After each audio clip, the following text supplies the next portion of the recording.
కాంగ్రెస్ ప్రకటించిన గ్యారంటీలు చూస్తే తెలంగాణ ఉద్యమం 500 రూపాయలకు గ్యాస్ సిలిండర్ కోసమో ఆర్టీసీ బస్సులలో మహిళలకు ఉచిత ప్రయాణం కోసమో జరిగినట్లు కాంగ్రెస్ భావించిందనుకోవాలా? ఇవే తెలంగాణ ఉద్యమ ఆకాంక్షలని కాంగ్రెస్ అనుకుందనుకోవాలా? రాజు వేషం వేస్తే చాలదు, రాజులాగా ప్రవర్తన కూడా ఉండాలి. తెలంగాణ అంటే చాలదు, తెలంగాణను అణువణువున ఆవహించుకోవాలి. ఈ వృత్య కాంగ్రెస్ గణానికి అంత సీన్ ఎక్కడిది? తెలంగాణ ఉద్యమ ఆశయాల్లో మొదటిది నీళ్లు.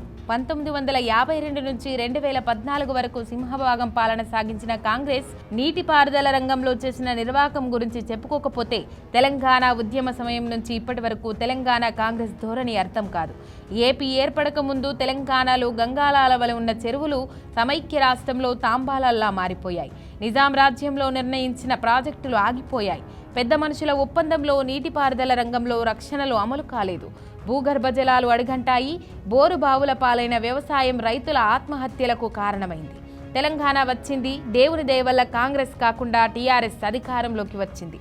కేవలం 9 ఏళ్లకే ఈరోజు వరి పంట రికార్డు స్థాయిలో వచ్చింది. దీనికి కారణం ఏమిటో కాంగ్రెస్ చెప్పాలి. నీటి వసతి ఉన్న వ్యవసాయ భూముల విస్తీర్ణం 117% పెరిగింది. 62.48 లక్షల ఎకరాల నుంచి 135 లక్షల ఎకరాలకు పెరిగింది. 2014-15 నాటి వరి పంట 45.71 లక్షల మెట్రిక్ టన్నుల నుంచి ప్రస్తుతం 202 లక్షల మెట్రిక్ టన్నులకు పెరిగింది. ఇదంతా ఎట్లా సాధ్యమైందో కాంగ్రెస్ లేక బీజేపీ జవాబు చెప్పాలి. కానీ ఆ దబాయింపు సెక్షన్కు ఈ అభివృద్ధి పట్టదు. అభివృద్ధి కోణం, ప్రజా కోణం అనేది ఆ పార్టీల డిఎన్ఏలో మచ్చుకు కూడా లేదు.